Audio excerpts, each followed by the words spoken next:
सोमवार यानी 27 फरवरी से झारखंड विधानसभा का बजट सत्र शुरू होने जा रहा है।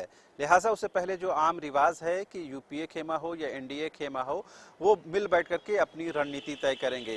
इसी के तहत आज मुख्यमंत्री हेमंत सोरेन के आवास में यूपीए की बैठक भी प्रस्तावित है। हालांकि एनडीए की तरफ से बीजेपी की तरफ से अब तक कोई आधिकारिक घोषणा नहीं की गई है। अब सवाल ये है कि बजट सत्र से पहले यूपीए की अगर बैठक हो रही है तो उसमें किन बिंदुओं पर चर्चा होने की गुंजाइश है। एक तो ये है कि बजट सत्र चूंकि लंबा चलता है, उसमें विपक्ष के घेरेबंदी को किस तरह से बेअसर करना है उस पर बातचीत होगी। रामगढ़ का बाई इलेक्शन है, उस पर बातचीत होगी। नियोजन नीति एक बहुत महत्वपूर्ण विषय है कि बजट सत्र से पहले उस पर कहीं ना कहीं एक डिसीजन लेने की बात थी, उस पर भी चर्चा होगी। इन तमाम विषयों पर बात करने के लिए हमारे साथ मौजूद हैं हमारे सहयोगी मदन, जो आपको पूरे मामले की विस्तार से जानकारी देंगे। यूपीए की बैठक को लेकर हम क्या उम्मीद करें कि किन बिंदुओं पर खास तौर पर चर्चा होने वाली है? देखिए, सबसे महत्वपूर्ण ये है कि सरकार अपने पूरे वर्ष के लिए जो बजट तैयार करती है, उसको लेकर के एक मंथन तो ज़रूर होगी कि किन क्षेत्र में ज़्यादा फोकस किया जाए, किसको ज़्यादा अभी भी ज़रूरत है। 3 साल तो कार्यकाल हो गए हैं सरकार के, लेकिन अब भी जो जिस क्षेत्र में काम पीछे हैं उस पर विशेष फोकस देने की ज़रूरत है।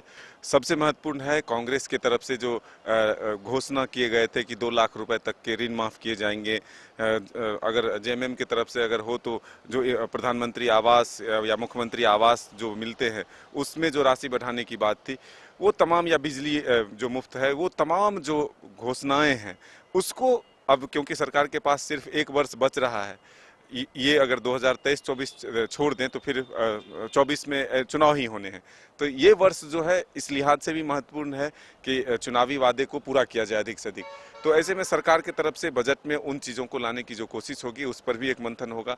दूसरी तरफ जो सबसे महत्वपूर्ण राज्य के युवाओं के लिए है, जो स्थानीयता को लेकर के है, नियोजन को लेकर के है, उसे किस तरह से सरकार आगे बढ़ाएगी, उस पर भी मंथन होने हैं। क्योंकि सरकार की तरफ से आप जानते हैं कि जो अभ्यर्थी थे उनसे एक सर्वे भी कराया गया। उसके बाद मुख्यमंत्री ने कहा है कि जो विचार लोगों के आए हैं उसके अनुरूप ही सरकार काम करेगी। जो वैकल्पिक व्यवस्था की बात थी, तो हालांकि सरकार को एक जो कैबिनेट की महत्वपूर्ण बैठक थे उसको स्थगित करना पड़ा, क्योंकि रामगढ़ का जो उपचुनाव है उसको देखते हुए 27 तारीख को कहीं प्रभावित ना हो जाए, इस वजह से उस बैठक को स्थगित करना पड़ा है। और आगे क्या कुछ रणनीति बनती है उसको लेकर के तो चर्चा होगी ही। साथ ही विपक्ष के द्वारा यानी कि बीजेपी और आजसू के द्वारा जो विषय लाए जाएंगे सरकार के समक्ष यानी कि सदन में, उसका जवाब किस तरह से दिया जाए।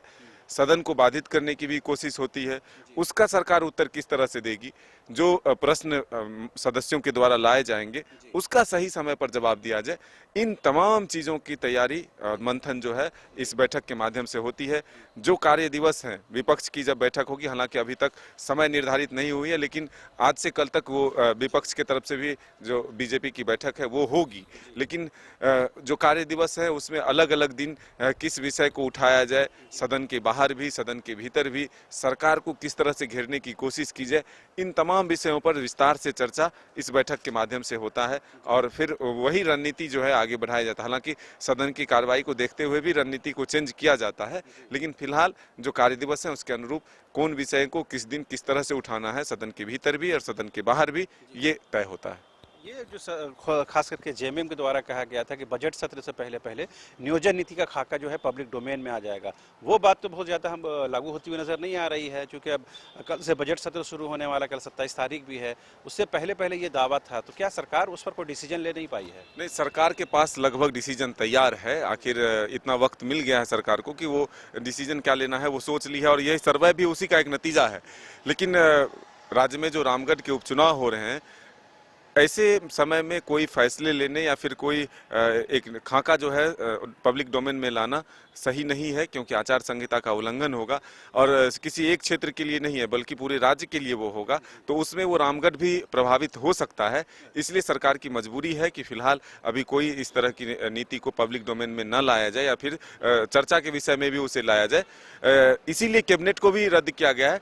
जैसे ही कल चुनाव हो जाएंगे उसके बाद देखिएगा कि विधानसभा के माध्यम से ही सत्र के बाहर भी और भीतर भी जरूर इस विषय को लाया जाएगा। सरकार अपनी एक मंशा रखेगी कि भाई हम क्या करने जा रहे हैं, भले ही विधानसभा के पटल पर नहीं लेकिन विधानसभा के बाहर से भी एक मैसेज देने की कोशिश होगी। एनडीए की बैठक में देरी क्या रामगढ़ उपचुनाव की वजह से है, क्योंकि आजसू और बीजेपी के नेता उसमें ज्यादा इंगेज हैं?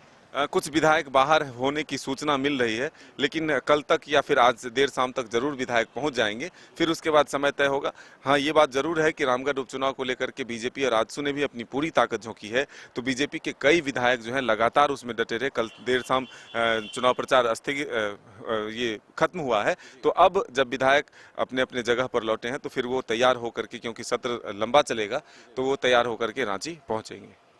तो आपने सुना किस तरह से ये जो बैठक है यूपीए की वो बेहद महत्वपूर्ण है, और मैंने पहले भी बताया कि ये जो बजट सत्र है वो कहीं न कहीं झारखंड के बेरोजगार युवाओं के लिए बेहद महत्वपूर्ण है, क्योंकि सरकार की तरफ से लगातार इस बात के संकेत दिए जा रहे थे कि बजट सत्र से पहले सरकार कहीं न कहीं जो नियोजन नीति खाका है वो तैयार कर लेगी और उसे जल्द से जल्द इम्प्लीमेंट करने की दिशा में सरकार बढ़ेगी। तो जाहिर सी बात है, लगभग 1 महीने का सत्र चलता है ये बजट सत्र, उसमें कई मौके आएंगे जो सरकार की तरफ से इस बात को रखा जाएगा। उससे पहले चूंकि कैबिनेट होने वाली थी, लेकिन रामगढ़ बाई इलेक्शन की वजह से फिलहाल उसको होल्ड में रखा गया है, लेकिन कहीं न कहीं जो छात्र हैं इस बात को उम्मीद लगा के बैठे हैं कि बजट सत्र में उनके लिए कुछ अच्छा सुनने को मिलेगा। उससे पहले यूपीए की जो बैठक होने जा रही है उसमें कई बिंदुओं पर चर्चा होगी, और जाहिर सी बात है बजट सत्र से पहले इस बैठक को बेहद महत्वपूर्ण माना जा रहा है।